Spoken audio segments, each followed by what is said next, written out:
નમસ્કાર દોસ્તો, સ્વાગત છે આપ સર્વનું તમારી પોતાની YouTube channel ocean coaching classes પર। મિત્રો, આજે આપણે ધોરણ 5ના હિન્દી વિષયની સ્વાધ્યાય પોથીના ભાગ 3ની અંદર આપણને જે પાઠ નંબર 8 આપેલો છે ભરત મિલાપ, તેનું સંપૂર્ણ સોલ્યુશન આપણે આ વિડીયોની અંદર જોવાના છે। મિત્રો, આપણી આ ચેનલ ઉપર ધોરણ 5ની સ્વાધ્યાય પોથીના ભાગ 3ની અંદર જેટલા પણ વિષયના જેટલા ચેપ્ટર આપેલા છે તે દરેક વિષયના દરેક ચેપ્ટરના સોલ્યુશનના વિડીયો અને પીડીએફ મુકાઈ ચૂક્યા છે, જેની લિંક તમને નીચે ડિસ્ક્રિપ્શન બોક્સની અંદર મળી જશે। તો જરૂરથી દરેક વાલીઓ, વિદ્યાર્થીઓ અને શિક્ષક મિત્રોએ સ્વાધ્યાય પોથીના સોલ્યુશનના વિડીયો અને પીડીએફનો અભ્યાસ કરી લેવો। ચાલો દોસ્તો, તો શરૂ કરીએ। ધોરણ 5 વિષય હિન્દી, ચैप्टर नंबर 8 भरत मिलाप। एमा छे प्रश्न नंबर 1, सही विकल्प चुनकर बॉक्स में सही का निशान कीजिए। पहलो सवाल, किसको आते देखकर लक्ष्मण उत्तेजित हो गए? तो जवाब आवशे भरत। बीजू, भरत ने राम से क्या मांगा? तो जवाब आवशे खड़ाऊ। त्रीजू, उत्तेजित होना मुहावरे का अर्थ है? तो जवाब आवशे गुस्सा होना। चौथुं, राम को किसने वनवास जाने को कहा था? तो एमा जवाब आवशे पिता। पांचमું, राम सीता के साथ कहाँ बैठे थे? तो जवाब आवशे कुटिया के बहार। मित्रों, धोरण 3 થી 10 ની જે નવી સ્વાધ્યાયન પોથી છે 2025-26ની, તેના તમામ વિષયના કલરફુલ સોલ્યુશનની પીડીએફ આપણી એપ્લિકેશન ઉપર મુકાઈ ચૂકી છે। ખાસ કરીને ધોરણ 5ની જે સ્વાધ્યાય પોથીનો ભાગ 3 છે તેમાં આપવામાં આવેલા દરેક વિષયના દરેક પાઠના સોલ્યુશન જે છે તેના વિડીયો અને પીડીએફ આપણી ચેનલ ઉપર મુકાઈ ચૂક્યા છે। લિંક તમને નીચે ડિસ્ક્રિપ્શન ઉપર મળી જશે। વોટ્સઅપ પર પીડીએફ મેળવવા માટેનો નંબર પણ અહીંયા તમને આપેલો છે।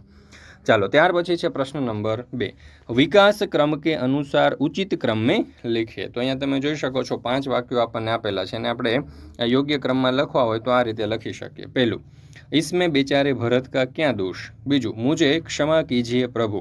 त्रीजू, भाई भरत, मैं तुम्हारा प्रेम देखकर प्रसन्न हुआ। चौथुं, मुझे आप अपने पाँव की खड़ाऊ दे दे। અને પાંચમું, इन्हें सिंहासन पर रखकर आपके लौटने तक सेवक की तरह राजकाज करूँगा। ત્યાર પછી છે પ્રશ્ન નંબર 3, प्रश्नों के उत्तर लिखिए। एमा पहलो सवाल, भरत को आते देख लक्ष्मण ने क्या कहा? उत्तर, भरत को आते देख लक्ष्मण ने कहा कि हमें सावधान हो जाना चाहिए, शायद वे लोग लड़ने के लिए आ रहे हैं। वो उसी माँ का तो बेटा है जिसने हमें वनवास दिलाया। ત્યાર પછી આપણે જોઈએ બીજો સવાલ, लक्ष्मण की बात सुनकर राम क्यों हंसने लगे? उत्तर, लक्ष्मण की बात सुनकर राम हंसने लगे क्योंकि लक्ष्मण उत्तेजित हो गए और भरत पर बिना बात शक करने लगे थे। तीजो सवाल, भरत क्यों वन में आए थे? उत्तर, भरत राम को वन से वापस अयोध्या ले जाने के लिए आए थे और वो राम को ही अयोध्या का राजा बनाना चाहते थे, इसलिए वापस ले जाने के लिए आए। चौथुं, राम को वनवास क्यों मिला? तो जवाब आवश्य कि कैकेयी ने दशरथ से वचन मांगा कि राम को 14 वर्ष का वनवास मिले और भरत को राजगद्दी, इसलिए दशरथ जी के कहने पर राम को वनवास मिला। पांचवा सवाल, राम के पास पहुंचकर भरत ने क्या किया? तो जवाब आवश्य, भरत दौड़ते हुए कुटिया के निकट आते हैं, उनकी आंखों से आंसू बह रहे थे, वे राम के चरणों में पड़ते हैं, राम भरत को उठाकर गले लगा लेते हैं। ત્યાર પછી છે પ્રશ્ન નંબર 4, प्रश्नों के उत्तर लिखिए। એમાં પહેલો સવાલ, भरत ने राम से क्षमा क्यों मांगी? उत्तर, भरत ने राम से क्षमा मांगी क्योंकि राम को वनवास और भरत को राजगद्दी मिली थी और वनवास दिलाने में भरत का कोई हाथ नहीं था। ત્યાર પછી બીજો સવાલ, भरत की जगह आप होते तो क्या करते? उत्तर, भरत की जगह मैं होता तो मैं भी यही करता जो भरत जी ने किया, मैं अपने बड़े भाई को ही राजा बनाता। त्रीजू, भाई हो तो भरत जैसा, ऐसा क्यों कहा गया है? उत्तर, भरत ने सिंहासन पर न बैठकर राम के खड़ाऊ को सिंहासन पर रखकर उसके लौटने तक सेवक की तरह साथ काम करने की बात की, इसीलिए कहा जाता है कि भाई हो तो भरत जैसा। ત્યાર પછી છે પ્રશ્ન નંબર 5, निम्नलिखित वाक्य कौन किससे कहता है? लिखिए। मैं तुम्हारा प्रेम देखकर प्रसन्न हूँ। तो जवाब आवश्य राम भरत से। बीजू, नहीं प्रभु, आपको हमारे साथ चलना ही होगा, तो एक नागरिक राम से। त्रीजू, आपको वनवास दिलाने में मेरा कोई हाथ नहीं है, तो भरत राम से। चौथुं, इसमें बेचारे भरत का क्या दोष? तो सीता लक्ष्मण से। पांचमું, अरे यह तो भरत है, लक्ष्मण राम से। ત્યાર પછી છે પ્રશ્ન નંબર 6, कोई રેપર यहाँ चिपकाए और રેપર के अनुसार प्रश्नों के उत्तर लिखिए। तो અહીંયા તમે જોઈ શકો છો આપણે એક સરસ મજાનો રેપર લગાવ્યું છે। આ રેપર ઉપરથી જોઈએ પ્રશ્નોના उत्तर। पहला सवाल, यह किस चीज़ का रेपर है? तो फराली मीठा चिवड़ा। इस चीज़ का क्या उपयोग होता है? तो जवाब आवश्य खाने में। त्रीजू, यह चीज़ कब बनी होगी? तो 10 अक्टूबर 2025।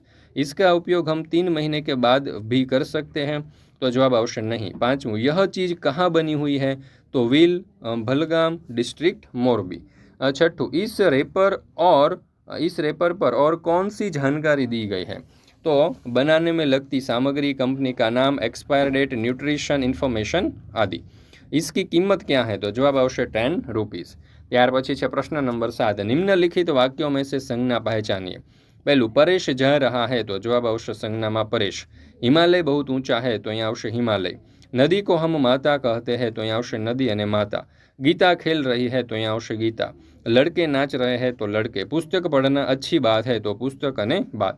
गंगा पवित्र नदी है, तो गंगा अने नदी। 8, हमारे देश का नाम भारत है, तो देश अने भारत। मैंने रामायण पढ़ी है, तो यहाँ आवश्य रामायण। हमें पेड़ लगाने चाहिए, तो पेड़। ત્યાર પછી છે પ્રશ્ન નંબર 8, निम्नलिखित संयुक्ताक्षरयुक्त शब्दों को पढ़िए एवं लिखिए। तो जो मिट्टी, चिट्ठी, चिन्ह, ध्वनि, त्रिदेव, उद्देश्य, अन्न, श्रवण, द्वार અને સિદ્ધાર્થ જેવા શબ્દો આપેલા છે। ત્યાર પછી છે પ્રશ્ન નંબર 9, सूचना अनुसार उत्तर लिखिए। એમાં પહેલું, जल में रहने वाले किन्हीं 4 प्राणियों के नाम, तो मगर, मछली, कछुआ અને मेंढक। बीजू, जमीन पर रहने वाले किन्हीं 4 प्राणियों के नाम, तो गाय, भेड़, भैंस અને बकरिया। ત્રીજું, पेड़ पर रहने वाले किन्हीं 4 पक्षियों के नाम, तो चिड़िया, तोता, कौवा અને कबूतर। ત્યાર પછી ચોથું, किन्हीं 4 नदियों के नाम, तो એમાં આવશે गंगा, यमुना, गोदावरी અને नर्मदा। પાંચમું, किन्हीं 4 पर्वतों के नाम, तो गिरनार, पावागढ़, ચોટીલા અને ગબ્બર। ચાલો ત્યાર પછી ઇતના જાણીએ, અહીંયા આપણે ઇતના જાણીએમાં આપણે જે જવાબો છે તે આપણે અહીંયા સરસ રીતે લખેલા છે। મિત્રો, ધોરણ 3 થી 12ની કોઈ પણ પ્રકારની પીડીએફ અને પીપીટી જો તમારે જોઈતી હોય તો એ તમને મળી જશે ઓશન કોચિંગ ક્લાસીસ પરથી, જેમ કે સ્વાધ્યાયન પોથીના સોલ્યુશન છે, સમજૂતી પ્લસ સ્વાધ્યાય છે, ગાલા સ્વાધ્યાય પોથી, પ્રોજેક્ટ પ્રવૃત્તિ, પ્રયોગ પોથી, ભૂગોળ પોથી, અંગ્રેજી ગ્રામર, યુનિટ ટેસ્ટ, આઈએમપી પ્રશ્નો, અસાઇનમેન્ટ કે કોઈ પણ પ્રકારના સોલ્યુશનની પીડીએફ અહીંયાથી તમે મેળવી શકશો। વોટ્સઅપ પર પણ પીડીએફ અને પીપીટી મેળવવા માટે અત્યારે જ સંપર્ક કરો 70 46 22 22 54 નંબર ઉપર। મિત્રો, આપણી આ ચેનલ ઉપર સ્વાધ્યાય પોથીના દરેક વિષયના દરેક ચેપ્ટરના સંપૂર્ણ સોલ્યુશનના વિડીયો અને પીડીએફ મુકાઈ ચૂક્યા છે, તો જરૂરથી દરેક વિષયના આ જે વિડીયો અને પીડીએફ છે તેનો અભ્યાસ કરી લેજો।